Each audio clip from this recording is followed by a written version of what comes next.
जय श्री राधे, जय श्री कृष्ण। मंदिर श्री बंसी वाले महात्मा यूट्यूब चैनल अम्बाला शहर की ओर से हम आप सबका हार्दिक अभिनंदन करते हैं। जैसा कि आप सभी जानते हैं कि पुरुषोत्तम मास का पावन महीना चल रहा है और इस पुरुषोत्तम मास में हम जो भी धर्म कर्म का कार्य करते हैं उसका हमें 10 गुना ज़्यादा फल मिलता है।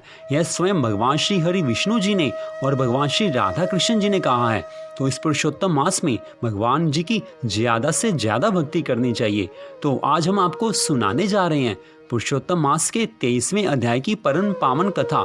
इससे पहले आप पुरुषोत्तम मास महात्म्य के 22 अध्यायों की कथा हमारे चैनल पर आप सुन चुके हैं। तो आज हम आपको सुना रहे हैं पुरुषोत्तम मास महात्म्य के 23वें अध्याय की परम पावन कथा, जो कि इस प्रकार है। आप इस कथा को ध्यान से सुने, क्योंकि अगर हम कथा को ध्यान से सुनते हैं तो ही हमें उसका पूरा फल मिलता है। तो पुरुषोत्तम मास के 23वें अध्याय की परम पावन कथा इस प्रकार है। बोल श्री राधा कृष्ण भगवान की जय, बोल श्री हरि विष्णु भगवान की जय, बोल श्री गौरी शंकर भगवान की जय। अब 23वां अध्याय। राजा ने कहा, हे मुनि श्रेष्ठ, पुरुषोत्तम मास में दीपदान का क्या फल है, सो आप कृपा करके मुझसे कहिए। महर्षि वाल्मीकि जी कहने लगे कि भाग्यनगर में चित्रबाहु नाम का राजा राज्य करता था। वह सत्य प्रतिज्ञा वाला, बुद्धिमान, शूरवीर, क्षमाशील, सब धर्मों को जानने वाला, शील रूप, दया से युक्त, पूजनीय भगवान का भक्त था। एक दिन दूर से आए हुए अगस्त्य मुनि को देखकर दंडवत नमस्कार कर विधि से उनका पूजन करके भक्ति भावना से आसन बिछाकर ऋषि के आगे बैठकर विनय से नम्रता के साथ बोला, आज मेरा जन्म सफल हुआ, जो आप मुनिराज मुझ सेवक के घर पर आए। और फिर सिर झुकाकर राजा हाथ जोड़कर कहने लगा कि हे महाराज, मेरे यहाँ बहुत सी लक्ष्मी और अकंटक राज्य कैसे प्राप्त हुआ और यह पतिव्रता स्त्री कैसे प्राप्त हुई? मैंने ऐसा कौन सा अच्छा कार्य किया था? यह सब कृपा करके मुझसे कहिए। महर्षि अगस्त जी राजा से कहने लगे कि हे राजन, मैं तेरे पूर्व जन्म का चरित्र कहता हूँ, तुम उसको ध्यान से सुनना। सुंदर चमत्कारपुरी में मणिग्रीव नाम से तू हुआ था। तू नास्तिक, दुष्ट चरित्र वाला, कृतधन, खोटी बुद्धि वाला मनुष्य था, परंतु तेरी यह सुंदर स्त्री मन, कर्म, वाणी से पति सेवा में परायण, पतिव्रता, महाभाग्यशाली, धर्म में निष्ठा वाली थी। तू पाप करने वाला, जाति वाले और भाई बंधुओं से त्यागा हुआ था। क्रोधी राजा ने तेरा सब धन छीन लिया था। फिर जो कुछ बचा वह भी जाति के लोगों ने तुझसे छीन लिया था। सब धन के चले जाने पर तुझको बड़ा क्लेश हुआ। धन के नाश होने पर, अत्यंत उद्विग्न मन हो जाने पर भी इस पतिव्रता स्त्री ने तेरा त्याग नहीं किया, क्योंकि यह धर्मपरायण थी, भगवान की भक्त थी।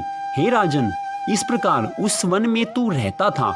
एक दिन मणिग्रीव धनुष उठाकर मृग के मांस के लिए बहुत से सिंह मृगों से भरे हुए वन को गया। उस मनुष्य रहित वन के मार्ग में उग्रदेव के नाम से प्रसिद्ध एक मुनि दिशा भूलकर दोपहर होने से अत्यंत पीड़ित मूर्छित होकर वहां पर गिर पड़े। तब उस मार्ग के भूले हुए दुखित ब्राह्मण को देखकर तेरे मन में दया आ गई और तू उसको उठाकर अपने आश्रम में ले आया। तुम दोनों स्त्री पुरुष ने उस उग्रदेव की अत्यंत सेवा की। तब वह महायोगी चेतना को प्राप्त होकर आश्चर्य करने लगा कि मैं कहाँ था और इस वन में मुझको कौन लाया, मुझको किसने बचाया और मैं कहाँ पर बैठा हुआ हूँ। उग्रदेव बोला, मैं तुमको नहीं जानता हूँ कि तुम कौन हो, सो बताओ, क्योंकि बुद्धिमान ब्राह्मण को बिना जाने हुए नहीं रहना चाहिए।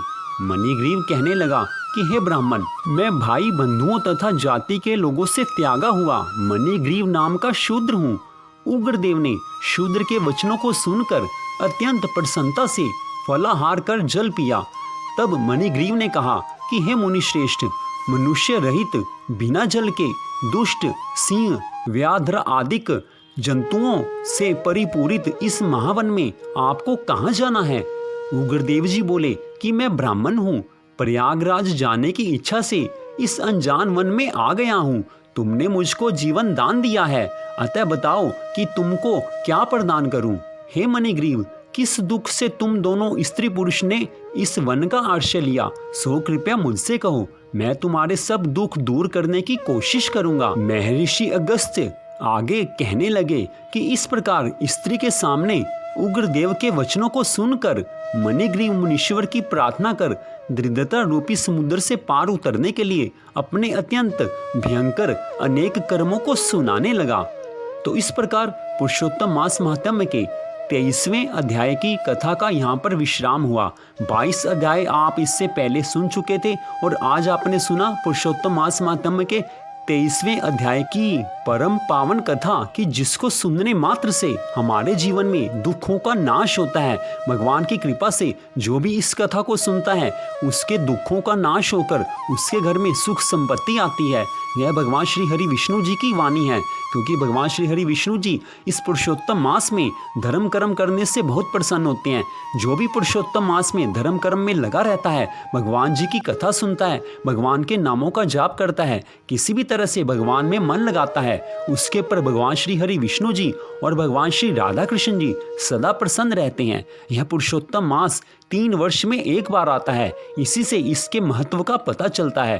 तो पुरुषोत्तम मास में आप सबको, हम सबको भगवान जी की ज्यादा से ज्यादा भक्ति करनी चाहिए। इसी के साथ ही पुरुषोत्तम मास के इस पावन महीने में परमा एकादशी जो कि 13 अक्टूबर दिन मंगलवार को है, परमा एकादशी 13 अक्टूबर दिन मंगलवार को है, उस एकादशी की कथा की वीडियो भी हमने अपने इसी चैनल पर डाल दी है। तो आप कृपया उस कथा को सुनिए और भगवान श्री हरि विष्णु जी की विशेष कृपा प्राप्त कीजिए। अगर आपने व्रत रखना है तो भी आप उस कथा को सुनिए, और अगर आपने उस व्रत को नहीं रखना तो भी आप उस कथा को अवश्य सुनिए, क्योंकि उस कथा को सुनने मात्र से भगवान की अनंत कृपा प्राप्त होती है।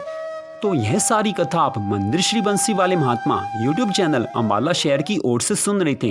भगवान श्री राधा कृष्ण जी की, भगवान श्री हरि विष्णु जी की, भगवान श्री गौरी शंकर जी की कृपा सदा आप सब पर बनी रहे, इसी मंगल कामना के साथ जय श्री राधे, जय श्री कृष्णा।